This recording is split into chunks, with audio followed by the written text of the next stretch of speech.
नमस्कार, मैं हूं आपके साथ हर्षिता तोमर। आप देख रहे हैं महाकाल टुडे।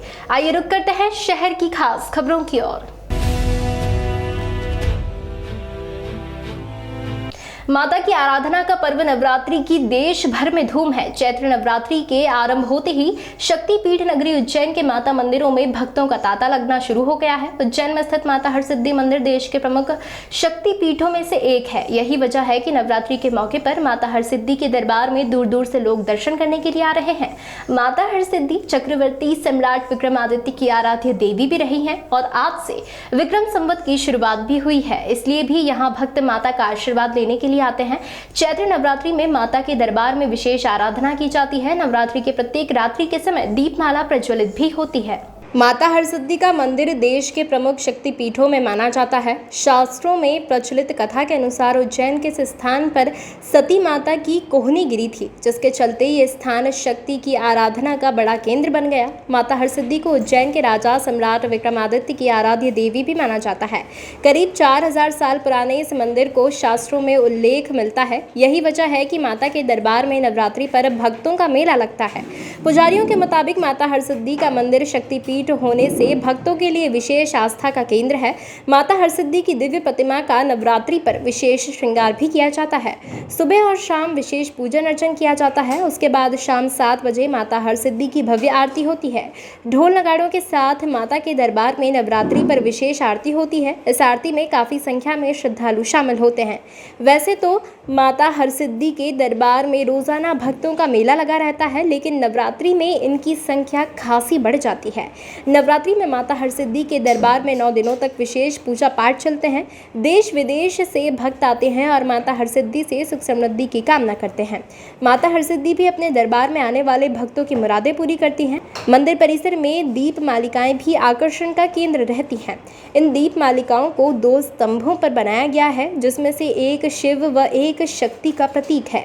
नवरात्रि के समय इन दीप मालिकाओं को लगातार 9 दिनों तक प्रज्वलित किया जाता है। इसके अलावा भी विशेष धार्मिक पर्वों पर दीप मालिकाओं को प्रज्वलित करते हैं। इन दीप मालिकाओं को रोशन करवाने के लिए भक्तों द्वारा नंबर लगाया जाता है। भक्त दीप मालिकाओं के प्रज्वलन की व्यवस्था कर मनोवांछित फल की प्राप्त करते हैं। आज नवरात्रि का पहला दिन है और सभी जो देवी मंदिर हैं, शहर में 6 देवी मंदिर हैं, उसमें भक्तों की भीड़ है और उसमें लगातार श्रद्धालु जन आके दर्शन कर रहे हैं। पूरी व्यवस्थाएं लगी हुई हैं। मैं भी उसी अनुक्रम में, चूँकि आज सवेरे पहला दिन था, तो दर्शन करने के लिए आया हूँ। इसके अलावा जो आज गुड़ी पड़वा का दिन है और चेटी चंद जो है हमारे सिंधी समाज के भाई लोग हैं, उनका त्यौहार है। पूरे शहर में लगभग सभी गुड़ी पड़वा और चेटी चंद को मिला के लगभग 11 बड़े आयोजन हैं, जिसमें चल समारोह के रूप में निकलेंगे। सभी में व्यवस्थाएं लगाई गई हैं और जैसा आप लोग जानते हैं कि गुड़ी पड़वा का जो आज का दिन है, इसको उज्जैन के लिए एक गौरव दिवस के रूप में मनाने का संकल्प लिया गया है। उसी अनुक्रम में आज कई सारे कार्यक्रम रहेंगे। माननीय मुख्यमंत्री जी शाम को इसमें आएंगे और इसमें पार्टिसिपेट करेंगे और उसको लेके कई सारे आयोजन हैं। उन आयोजनों में भी व्यवस्थाएं लगाई गई हैं। यहाँ पे आई हूँ माता रानी का दर्शन करने। माता रानी के दर्शन करके और भाग्य हमारे जो हमको देवी माता के दर्शन मिले। ये विक्रमादित्य द्वारा बनवाया गया मंदिर है। बहुत ही प्राचीन मंदिर है। पौराणिक कथा यहाँ की विख्यात है। तो हम लोग सुन के बहुत दूर से आए हुए हैं। महाकाल के दर्शन करने के उपरांत माता रानी के दर्शन मिले। यहाँ की व्यवस्था बहुत ही अच्छी है। 4 नवरात्रि होती है, 2 चैत्र की होती है, एक शीत ऋतु की होती है और 2 गुप्त नवरात्रि होती है। ये जो नवरात्रि रहती है, इसका विशेष महत्व रहता है, क्योंकि इस नवरात्रि के पहले दिन प्रथम दिन से हिंदू वर्ष प्रारंभ होता है, इसलिए इसका विशेष महत्व माना जाता है। आज के दिन गुड़ी पड़वा का, हाँ, गुड़ी पड़वा का पर्व भी है आज के दिन। नवीन वर्ष प्रारंभ हुआ है। विक्रम संवत 2079 की शुरुआत है। ये चैत्र की नवरात्रि है। इस नवरात्रि का विशेष महत्व होता है क्योंकि यह शक्ति की उपासना का एक प्रतीक होता है और लोगों के मन में श्रद्धा भावना रहती है। वो यहाँ पर आके देवी के दर्शन करते हैं। चूँकि ये शक्तिपीठ है तो यहाँ पर लोग अपनी धार्मिक उपासना मतलब अपनी श्रद्धा से यहाँ पे पूजन पाठ करते हैं। देश भर में आज हिंदू नववर्ष मनाया जा रहा है। विक्रम संवत के नाम से मनाए जाने वाले इस नववर्ष की शुरुआत धार्मिक नगरी उज्जैन से ही हुई थी, इसलिए इसका यहाँ विशेष महत्व है। हिंदू धर्म के नववर्ष की शुरुआत मां शिप्रा के तट से मंत्रोच्चारण के साथ की गई। पंडित पुजारियों सहित लोगों ने यहाँ सूर्य देव को अर्घ्य देकर अपने नववर्ष को प्रारंभ किया। महिलाओं ने रामघाट पर शंखनाद के साथ सूर्य देव का वंदन किया। विक्रम संवत के रूप में मनाए जाने वाले हिंदू धर्म के नववर्ष का उज्जैन में विशेष महत्व है। विक्रम संवत की शुरुआत राजा विक्रमादित्य के नाम से की गई थी। उज्जैन काल गणना का केंद्र होने तथा कर्क रेखा के यहाँ से गुजरने के कारण राजा विक्रमादित्य ने हिंदू धर्म का कैलेंडर का निर्माण यहीं पर किया। उज्जैन विक्रमादित्य की नगरी होने के कारण यहाँ विक्रम संवत की शुरुआत विक्रमोत्सव के रूप में की जाती है। आज सुबह से ही शिप्रा नदी पर लोगों का तांता लगा हुआ है।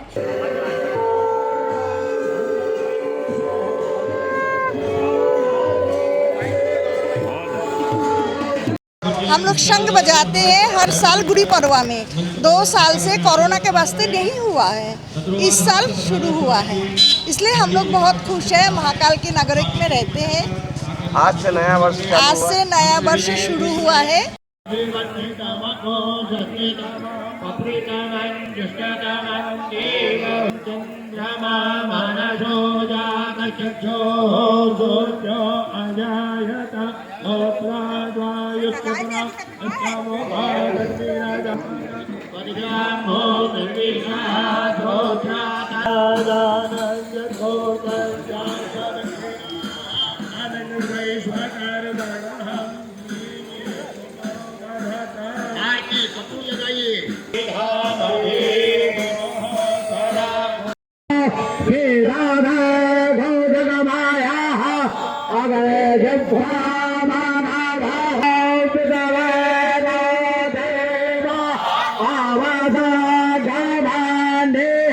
यहाँ पंडितों द्वारा मंत्रोच्चारण के साथ ही मां शिप्रा की आरती के बाद पूजा पाठ का सिलसिला लगातार जारी है।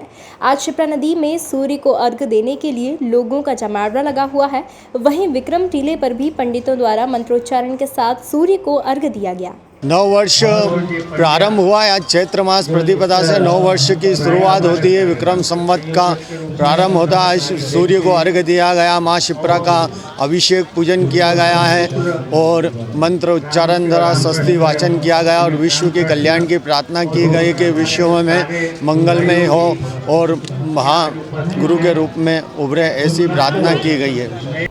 अंतर्राष्ट्रीय मूर्ख दिवस पर कालिदास अकादमी में मुक्ताकाशी मंच पर टेपा सम्मेलन में देर रात तक हास्य कलाकार सुनील पाल ने लोगों को गुदगुदाया। कांग्रेस नेता और पूर्व मंत्री सज्जन वर्मा भी इस दौरान वहां पर मौजूद रहे। टेपा सम्मेलन में देश के प्रसिद्ध हास्य व्यंग के कवियों ने अपने काव्य पाठ से समा बांधा। कालिदास अकादमी में मुक्ताकाशी मंच पर मूर्ख दिवस 1 अप्रैल को हुए टेपा सम्मेलन में देर रात तक हास्य कलाकार सुनील पाल ने समा बांधा। दरअसल यह 50वां अखिल भारतीय टेपा सम्मेलन था। यहाँ शहर के 4 वरिष्ठ पत्रकारों का सम्मान भी किया गया। इस दौरान कांग्रेसी नेता व पूर्व मंत्री सज्जन वर्मा मौजूद रहे। टेपा सम्मेलन की शुरुआत टेपा नृत्य के साथ हुई। वहीं कार्यक्रम के केंद्र बिंदु रहे हास्य अभिनेता सुनील पाल को लाला अमरनाथ स्मृति हास्य व्यंग टेपा सम्मान से सम्मानित भी किया गया।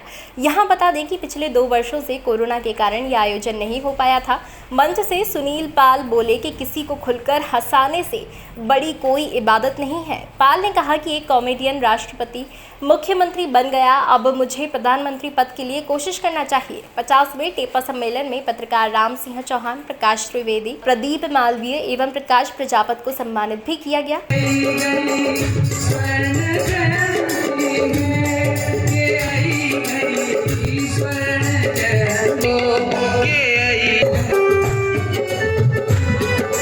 श्री प्रकाश प्रजापत जी को कन्हैयालाल बुधराम स्मृति टेपा सम्मान, उनके परिवार के समाज सेवी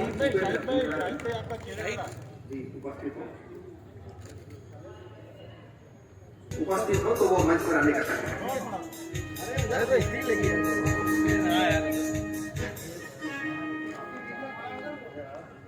आपका अखबार का नाम बहुत अच्छा है, माटी की महिमा। कई लोग उसको पढ़ते हैं माटी की महिमा। वो उससे फोटो नहीं आता, फोटो इससे आता है। चंद्रमा से नहीं आ रहा।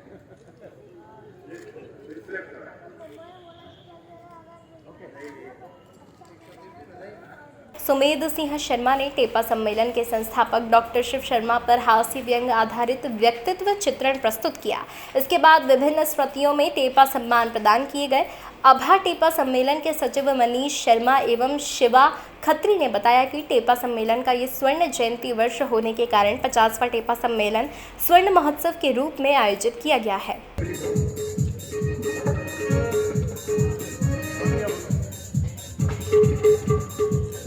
रणछोड़ सिंह आंजना स्मृति टेपा सिंह आशीष आदित्य जी को और अगले क्रम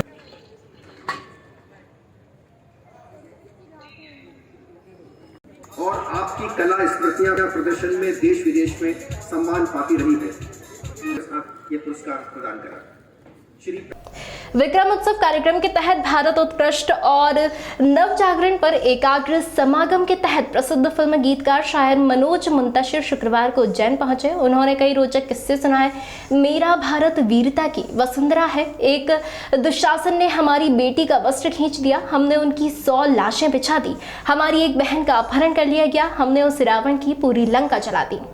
विक्रम उत्सव के कार्यक्रम में शामिल होने आए मनोज मुंतशिर ने उज्जैन के शहीद पार्क पर आयोजित कार्यक्रम में कई रोचक किस्से सुनाए। कार्यक्रम की शुरुआत दीप प्रज्वलन कर की गई। प्रसिद्ध फिल्म गीतकार शायर मनोज मुंतशिर ने कहा है कि जो अपने मिट्टी से प्यार नहीं करता उसका गौरव नहीं माना जा सकता है, उसे जीने का अधिकार नहीं है। मंच पर आमंत्रण दूंगा ताकि वो सभी मंच पर आ जाएं। बहुत कम समय हमारे पास है। मैं कल महाराजा विक्रमादित्य के दरबार में जाऊंगा, तुम्हारी शिकायत करूंगा और मैं जानता हूं कि महाराज तुमको दंड देंगे। महाराज विक्रमादित्य समझ गए कि इसने मुझे तो नहीं पहचाना, लेकिन विक्रमादित्य घोड़े से उतरते हैं और वो चाबुक जिससे घोड़े का संचालन कर रहे थे वो किसान के हाथ में देते हैं। कहते हैं मैं तुम्हारा अपराधी हूं, मुझे दंड दो। कल की प्रतीक्षा क्यों कर रहे हो? और वो किसान वो कृषक कहता है नहीं, दंड देना हमारा काम नहीं है, दंड देना महाराज का काम है, मैं सिर्फ शिकायत करूंगा। कहते हैं महाराज विक्रमादित्य ने अपने वस्त्र उतारे और अपनी नंगी पीठ पे खुद कोड़े बरसाने लगे। तब तक कोड़े बरसाए जब तक उनका बदन लहूलुहान नहीं हो गया। उन्होंने स्वयं को दंड दिया। अगले दिन दरबार लगा, मोहन जी बैठे महाराज विक्रमादित्य सिंहासन पे और वो कृषक शिकायत लेके पहुंचा तो वो देख के दंग रह गया कि सिंहासन पे कौन बैठा हुआ है? वही घुड़सवार कल जिसने अपने बदन पे कोड़े मारे थे। वो डर से थर-थर कांपने लगा। उज्जैन की ख्याति विशेषताओं पर बोलें तो राजा विक्रमादित्य की जितनी भी चर्चाएं की जाए वो कम है। मनोज मुंतशिर ने मार्मिक बात कहते हुए कहा है कि उज्जैन पहली बार 2001 में आया था, संघर्ष किया, पहली बार टीवी सीरियल यात्रा लिखा, उसकी शूटिंग उज्जैन में ही हुई थी। मैं शिप्रा में नहाया, महाकाल बाबा के दर्शन किए, भगवान चिंतामण मंदिर भी गया। मैंने तब भगवान से कामना की थी कि ये यात्रा शो सिर्फ 6 माह चल जाए तो मुझे जीने का आसरा मिल जाएगा, मगर महाकाल ने मुझे इतना दिया कि उसका वर्णन नहीं कर सकता हूँ। मेरा वो शो 6 साल टीवी पर चलता रहा। भगवान महाकाल ने 6 साल तक मेरे घर अनाज और रोटी भेजी है। राधा कृष्ण के प्रेम और राम सीता के प्रेम की कई बातें उन्होंने लोगों को भी साझा की। अर्चना तिवारी,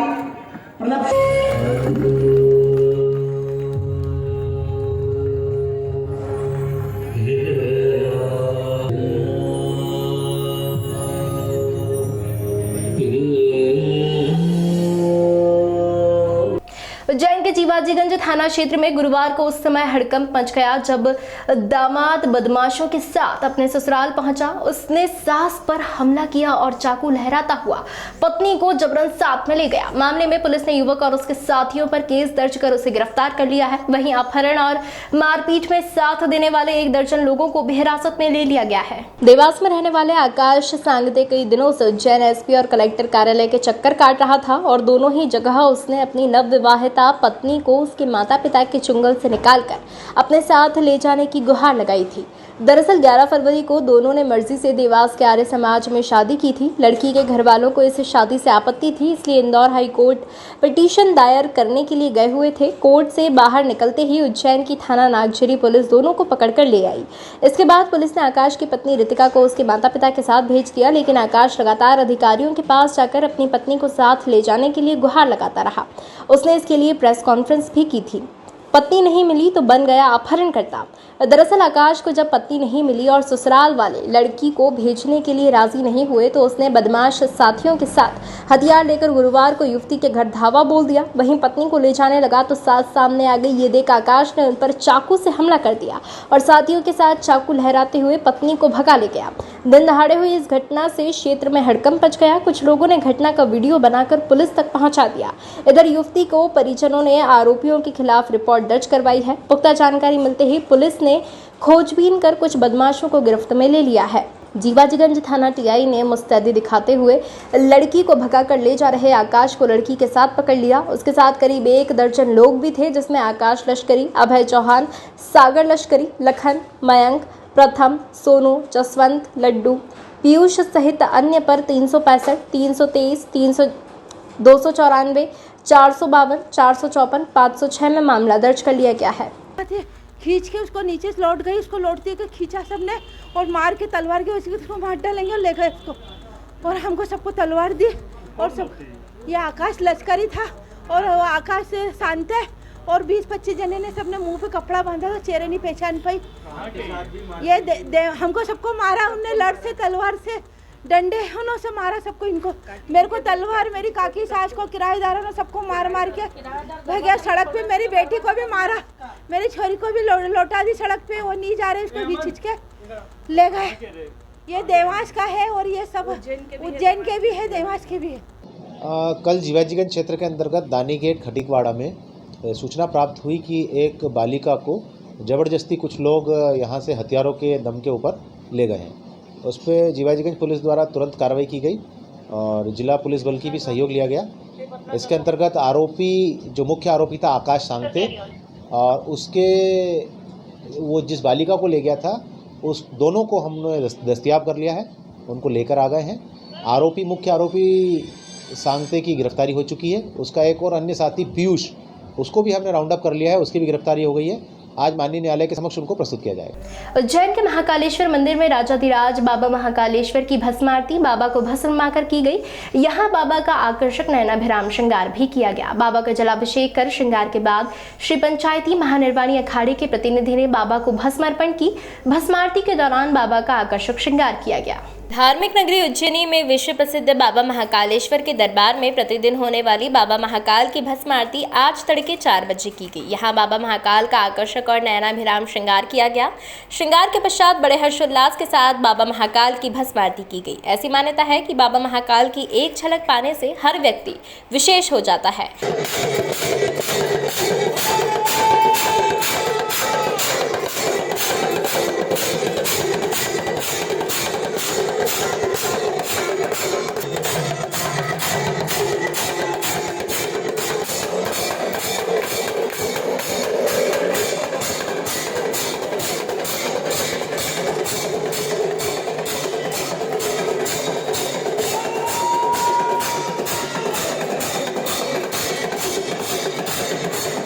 नित्य प्रतिदिन होने वाली भस्म आरती में बाबा महाकाल का पंचामृत अभिषेक हुआ, अर्थात दूध, दही, घी, शक्कर एवं शहद से बाबा महाकाल को नहलाया गया। उसके बाद चंदन का लेपन कर सुगंधित द्रव्य चढ़ाए गए और बाबा को भांग और सूखे मेवे से श्रृंगारित किया गया। इस बीच पंडितों द्वारा मंत्रोच्चारण किए गए, फिर बाबा को श्वेत वस्त्र ओढ़ाकर भस्म रमाई गई। भस्मीभूत होने के बाद झांझ मंजीरे, ढोल नगाड़े, शंखनाद और जय महाकाल के उद्घोष के साथ बाबा महाकाल की भस्म आरती की गई।